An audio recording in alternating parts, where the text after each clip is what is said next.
though. The U.S. Senate apologized formally for slavery and Jim Crow in 2008. The House of Representatives apologized formally in the same year. The Senate formally apologized for lynching in 2004. At least 8 or 9 different U.S. states, and as you probably know, slavery was a state issue. So individual states, 9 have officially apologized for slavery. And 1 or 2 years ago, I read an article in a major outlet saying America has never formally apologized for slavery.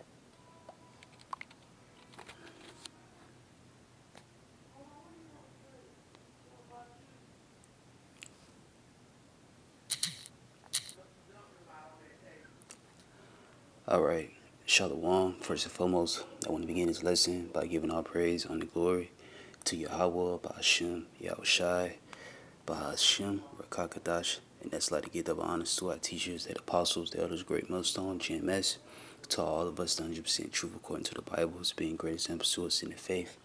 And that's like to give up Shalom to the elders, the bishops, Ben Laban, Shalom, to the elect, and the beloved brother, Ban Hala Allah, come back with another video through the Spirit, Lord's willing, lessons edifying. Has America apologized for slavery? And that's the thing. Okay, we don't want apologies from you, Esau. Okay, we want these Edomites to go through what we went through. Okay? What we want what the Bible has prescribed for, these heathens. And I'm mainly talking to, Edom, all right, self-proclaimed so-called white men, women, and child, okay? That's what we want. All right, we don't want your apologies. We don't want, reparations. What we want is what the Bible has prescribed to happen to you, okay?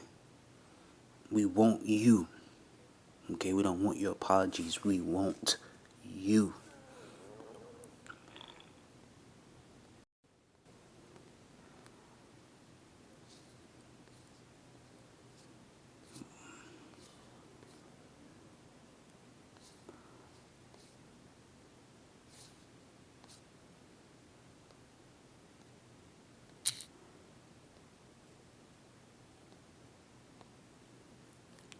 This is Numbers 35 and 33.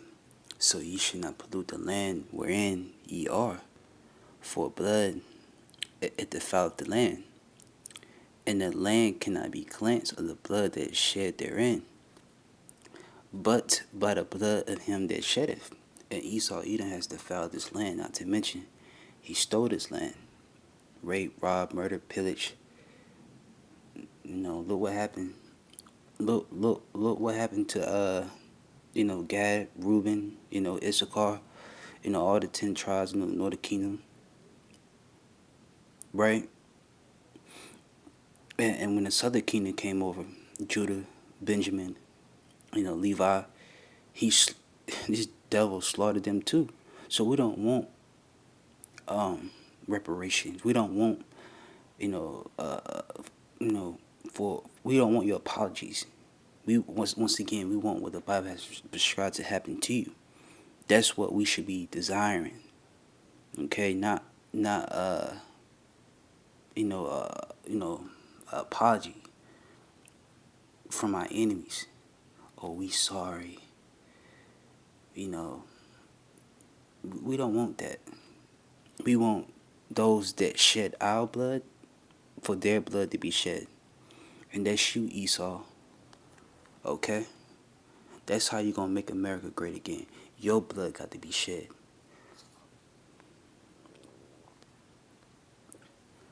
Let's get another scripture. This is Isaiah 14:1.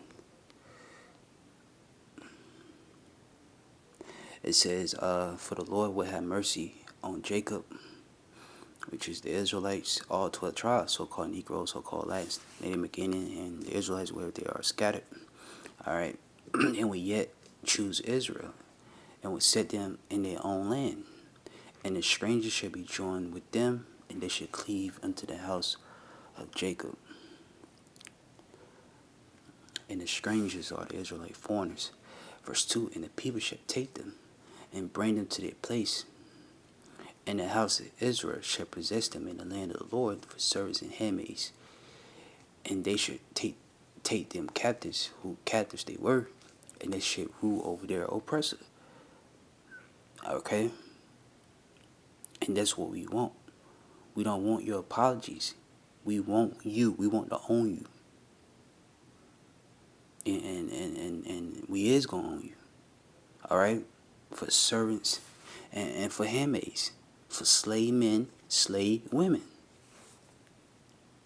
Okay? And this hasn't happened yet. But it's getting ready to happen. Everything you see going on is leading up to this. The Lord said He's going to set us in our land. Okay, the Israelites, starting off with the elect.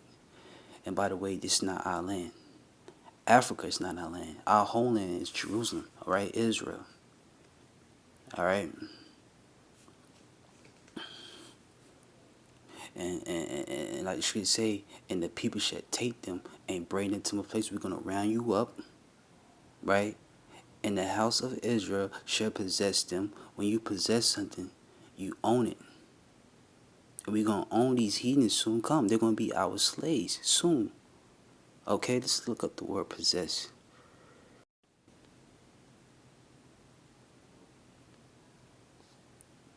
Possess.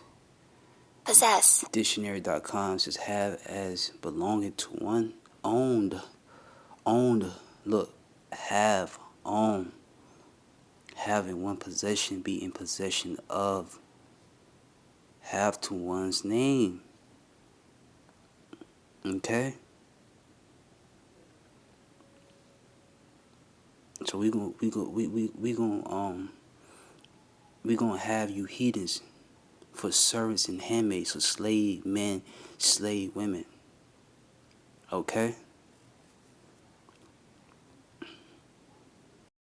It says, matter of fact, so I found the precept I was looking for. Leviticus 25:44.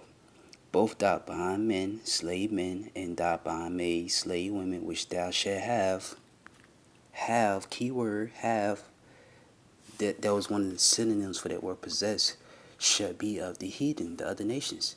There are around about you of them shall ye buy. Buying men and buying maids. This was getting ready to happen soon, very soon. And if you don't like what's being read, then hey, look, take it up with the Lord. Take it up with the Lord, man. Okay? I want to go back to Isaiah. That was the point. I want to go back to Isaiah 14. So verse 2, and the people shall take them and bring them to their place, and the house of Israel shall possess them in the land of the Lord for servants and handmaids. And they shall take them captives, who captives they were, and they shall rule over their oppressor. Okay? We're going to rule over our oppressor. Okay? And the Lord said, every one of them, of our enemies, is going to go in captivity. Okay? Psalms 83. Let me see.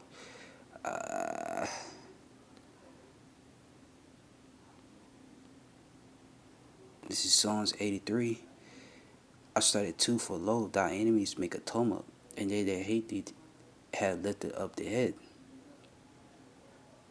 They have taken crafty counsel against thy people, and consulted against thy hated ones. They say, come, let us cut them off and bend the nation, that the name of Israel may be no more in remembrance. See, we had, see the majority of people, They don't understand or know that they have enemies. All right? And, you know, 2/3 of our people, really, they're the ones that's, blind to the fact that they have enemies. They be, trying to save the other nation, be all buddy with them, but these are your enemies. And we are in captivity under them. And a lot of our people are going to find it out the hard way. Okay? Verse 3. It says, they have taken crafty counsel against our people and consulted against our hidden ones. And they have said, and that's what they've been doing. Well, that's what they at least try to do away with us. It says, verse 4, they have said, come, let us cut them off and be in a nation, that the name of Israel may be no more in remembrance. They all got together. They had one goal, and they all got together on one consent. We're going to do our best to make sure they don't know who they are. We're going to take away their nationality, take away everything from them. And it still didn't work. They paid, millions and billions of dollars to keep this information from us, but the Lord flipped the switch on them. The Lord woke us up. Now we know who we are now. They tried it though. They tried their best to hide it from us, but it didn't work. All right, but these are our enemies, the other nations. All right, and look. Verse 5: they have consulted together with one consent. They are confederate against thee. Look, the tabernacle of Edom, and it goes on down to the rest of the heathen nations. Edom today would be the so-called white man, woman, child. That's where it goes back to a man named Edom. Okay, Esau. All right, these are our enemies, and the scriptures say every one of them is going to go in captivity soon, which is slavery. And that's what we want. We don't want your apologies. Okay? Jeremiah 30:16. Therefore, all they that devour thee shall be devoured, and all thy adversaries, every one of them shall go in captivity. And they that spoil thee shall be spoiled, and all that prey upon thee will I give for a prey. And that's the next stop for the heathens: captivity, slavery. All right, they could cry, they could ask for forgiveness, they could say they sorry for years. But guess what? Judgment is still coming to them. Judgment is still coming. Not just to Esau, but to the other nations as well. All right. Revelation 13:9. If any man have an ear, let him hear. He that leadeth in captivity shall go in captivity, slavery, hardcore bondage. He that killeth with the sword must be killed with the sword. Is the patience and the faith of the saints. And this is a message from the Lord to you heathens, man. All right. Captivity. All right. That's the next stop. Captivity. Slavery. All right. This is a message from the God of the Bible to you heathens. Captivity is coming.